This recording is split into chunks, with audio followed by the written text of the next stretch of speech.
From a mystery man that arrived at an airport from an unknown country to an American soldier claiming to be from the year 2036, we take a look at 5 mysterious time-traveling stories. Number 5. The Man from Torres. On a seemingly normal day in 1954, a seemingly normal man allegedly flew into Tokyo.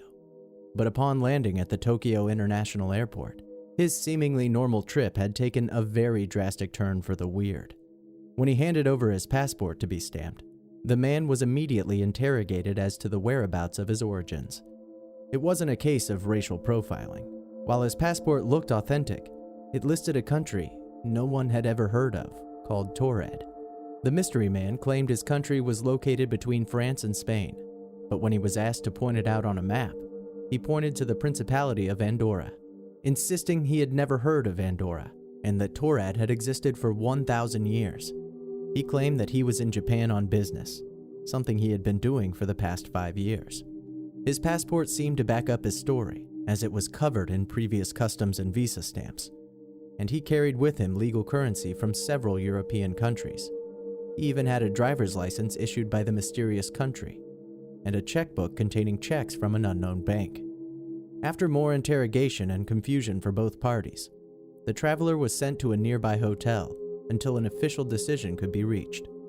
There, 2 immigration officials stood outside the hotel door until morning.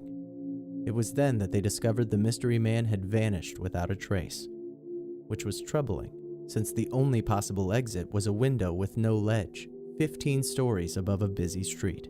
The Tokyo Police Department conducted an extensive search, but continually came up empty-handed. Number 4. The Men Who Foresaw the Firebombing of Hamburg. In 1932, German newspaper reporter J. Bernard Hutton and photographer Joachim Brandt reportedly visited the Hamburg shipyard to do interviews for a story. As they were leaving, they heard the drone of aircraft engines. Looking up, they saw the sky filled with warplanes. Bombs began exploding around them, and within a short time, the area was a raging inferno. Brandt snapped pictures of the devastation, and the two drove back into Hamburg. But when the film was developed, there was no evidence of the attack. The pair's editor accused the men of being drunk and discounted their story. Afterward, Hutton moved to London, where he supposedly saw a newspaper story in 1943 about a Royal Air Force raid on Hamburg. The accompanying photos showed the shipyard just as he and Brandt had seen it 11 years earlier.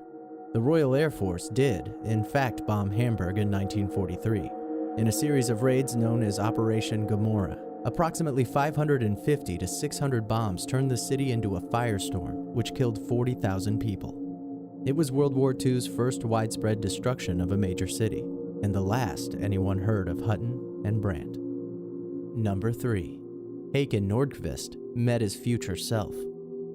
On August 30th, 2006, 36-year-old Aiken Nordquist came home to find water pooling on his kitchen floor. Assuming it was a leak, he gathered his tools and crawled under the sink, but couldn't reach the pipes. He explained what happened next. I had to crawl inside the cabinet, and as I did so, I discovered that it just continued. So I kept on crawling further and further into the cabinet. In the end of the tunnel, I saw a light, and when I got there, I realized I was in the future.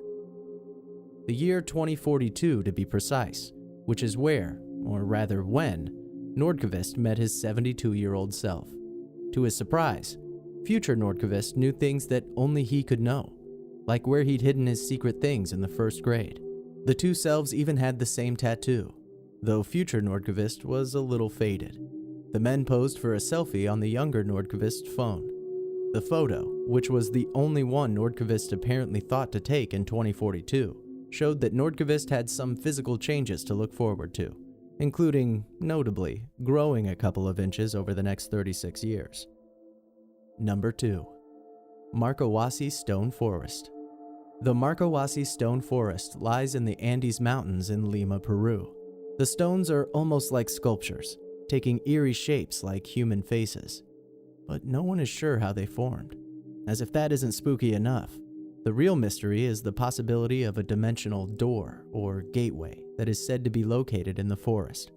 According to Dr. Raul Rios Centino, an investigator of the unexplained in Lima, A patient came to see him about her extreme case of hemiplegia, a disorder that results in a complete loss of motor function in half of the body.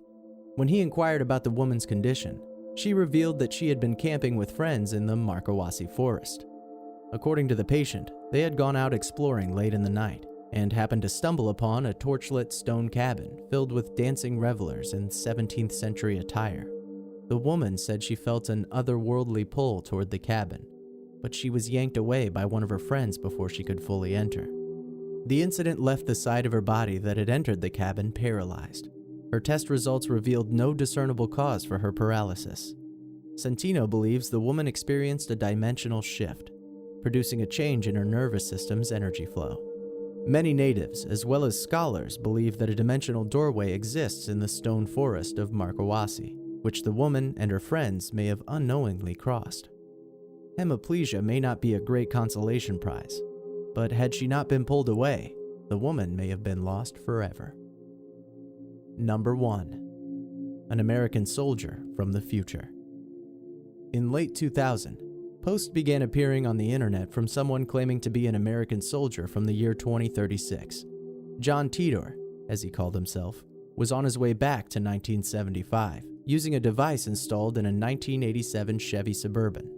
Naturally, to obtain an IBM 5100 computer to fight a computer virus destined to destroy the world.